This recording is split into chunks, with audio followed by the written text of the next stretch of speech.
കഴിഞ്ഞ വീഡിയോയിൽ സോഡിൻ്റെ ബ്ലേഡായിരുന്നു ഉണ്ടാക്കിയിരുന്നത്. അതിൻ്റെ ഫിനിഷ് ചെയ്ത ഭാഗമാണിത്. ഇനി അടുത്തതായി ചെയ്യാൻ പോകുന്നത് സോഡിൻ്റെ ഹിൽട്ടാണ്.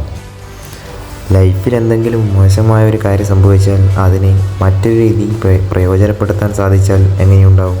പറയാൻ കാരണം, എല്ലാ ദിവസവും രാത്രി ചെറിയൊരു ഫിസിക്കൽ ട്രെയിനിങ്ങിന് പോകുന്നുണ്ടായിരുന്നു. വണ്ടി കട്ടപ്പുറത്തായതിനാൽ ഇന്നത് മുടങ്ങി. അപ്പോൾ പിന്നെ ഒന്നും നോക്കിയില്ല, പണിയിലേക്ക് കടന്നു. ആനിമെ കാണുന്നതിൻ്റെ ഒരു സൈഡ് എഫക്റ്റ് കൂടിയാണ് ഡെയിലി പോകുന്ന ഈ ഫിസിക്കൽ ട്രെയിനിങ്. ഇവിടെ ഇത് പറയാൻ കാരണം, കുട്ടികളെപ്പോലെ കാർട്ടൂൺ കാണുന്നു എന്ന് പറഞ്ഞ് കളിയാക്കുന്നവരില്ലേ, അവർ മനസ്സിലാക്കേണ്ടത് ഇന്ന് ഇറങ്ങുന്ന ഷോർട്ട് ഫിലിമിനും സിനിമയ്ക്കും തരാൻ പറ്റാത്ത ഹൈ ലെവൽ മോട്ടിവേഷനും ലൈഫ് എങ്ങനെ തകർന്നു തരിപ്പണമായാലും അതിൽ നിന്ന് എഴുന്നേറ്റ് എങ്ങനെ വരാമെന്നും ആനിമയിലൂടെ കാണിച്ചു തരുന്നു.